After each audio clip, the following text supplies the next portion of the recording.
Hi అండి, అందరికీ నమస్తే. ఈరోజు మనం మటన్ కర్రీ చేసుకుందాం. ముందుగా పాన్ పెట్టి ఆయిల్ పోసి దానిలో పలావాకు, లవంగాలు, దాల్చిన చెక్క వేసి బాగా వేగనివ్వాలండి.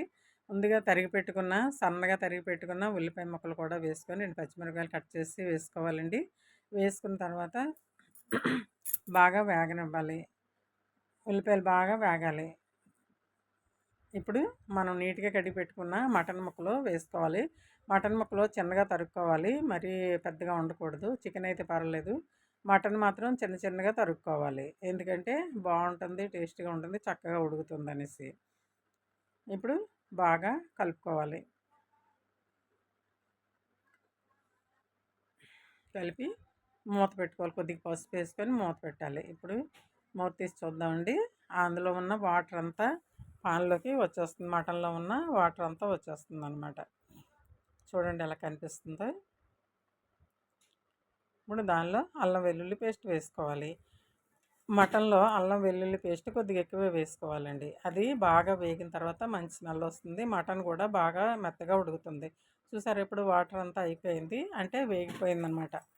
అల్లం వెల్లుల్లి పేస్ట్ బాగా వేగిందనమాట. ఇప్పుడు మూత పెట్టుకుని మళ్ళీ టమాటా ముక్కలు చిన్నగా తరిగి పెట్టుకుని టమాటా ముక్కలు వేసుకొని బాగా వేగనివ్వాలి. టమాటా కూడా వేగుతుంది. ఇప్పుడు సాల్ట్ వేసుకొని కలపాలి, బాగా కలపాలి. ప్రతి ముక్కగా అంటుకునేటట్టు కలపాలి. ఇప్పుడు మనకు సరిపడా, రుచికి సరిపడా కారం, రుచికి సరిపడా సాల్ట్ వేసుకొని బాగా కలుపుకోవాలి. ఇప్పుడు గరం మసాలా పొడి వేసుకోవాలి. గరం మసాలాలో మనం అన్నీ జీలకర్ర, ధనియాల పొడి అన్నీ మనం ఇంట్లో చేసుకున్న గరం మసాలా పొడి అది వేసుకోవాలి. తర్వాత కొత్తిమీర, చిన్నగా తరిగిన కొత్తిమీర వేసుకొని బాగా వేపాలి. ఇప్పుడు చూడండి, చక్కగా వేగుతుంది. మటన్ కాబట్టి నేను గ్లాసున్నర నీళ్ళు పోసుకుంటున్నాను. గ్లాసున్నర నీళ్ళు పోసుకొని మనం ఎంత కుక్కర్లో పెట్టినా కానీ వాటర్ మాత్రం కొద్దిగా ఎక్కువ పోయాలి మటన్కి. ఇప్పుడు కుక్కర్ పెట్టాలి. నీళ్ళు పోసి కుక్కర్ పెట్టాలి. బాగా కలిపెట్టి కుక్కర్ పెట్టాలి. కుక్కరు ఒక 6 విజిల్స్ రావాలండి. మటన్ కదా, ఒక 6 విజిల్స్ రావాలి.